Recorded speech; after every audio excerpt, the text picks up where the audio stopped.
азыркы өкмөткө кайрылуу буга деле эч бир кайрылуу алган эмеспиз.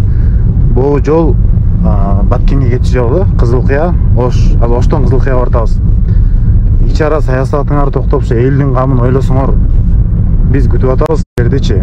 Качандай өнүгөбүз, качан бир чоң заводдор ачылат, качан чет жактагы биздин мигрант бир туугандарыбыз Кыргызстанга келип иштейт деп карачы, бир аңдан качсаң бир аңга чөсүң бул жолдончу. Азыр ушунтип элдин камын ойлосоңор, эртең дагы бар да, эртең дагы силер менен эсептешчү күн келет. Азыркы өкмөт башчылар, силер эң башында элди ойлойбуз, элге кызмат кылабыз деп келдиңер эле. Мына 1 жылдан өттү, ич ара саясатыңар токтоп. Жолду ким оңдойт, элди ким ойлойт? Карагылачы, бул убал эмеспи? Ушактан өзүңөр кантип жүрөсүңөр? Машинелер ыйлайт экен бул жерде. Дүрбөлөңгө түшкөн жерим.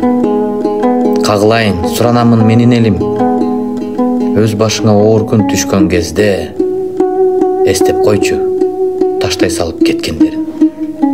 Кайыр эле 1000 сом берсе алданабыз. Шайлап алып, азабын биз тартабыз. Кыйратабыз, жыргатабыз, ишенгин деп.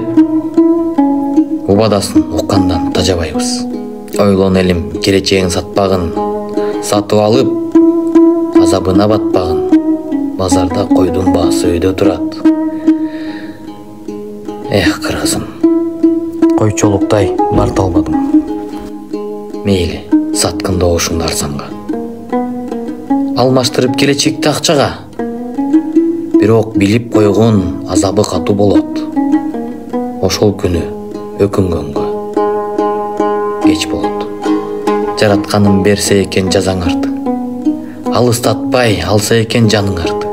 Көрсөң дагы көрмөксөңгө салып туруп сыздаттым го канча деген адамдарды. Аксакалдар, кайрылат элем мен силерге. Жок дегенде акылыңды айтчы элдериңе. 1000 сом үчүн сакалыңды кырып салып, жер үстүндө акыл айтып дердеңдебе.